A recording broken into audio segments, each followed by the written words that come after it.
Sometimes your past is just that, the past. However, if you have a criminal record, your past can and will affect your future.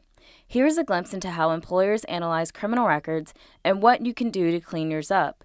But first, a disclaimer: this information does not apply to those who are convicted sex offenders.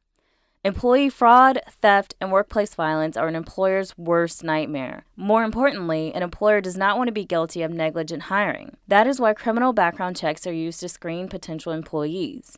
There is no specific litmus test by which employers screen an employee's criminal record. However, here are 3 factors that most employers take into consideration. Number 1, the severity of the crime. There's a huge difference between a misdemeanor and a felony. Employers want to know how serious the crime was and its nature.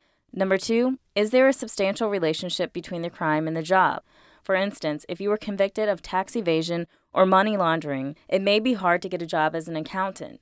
Also take into consideration many convictions may disqualify one from obtaining the licenses required for a particular job.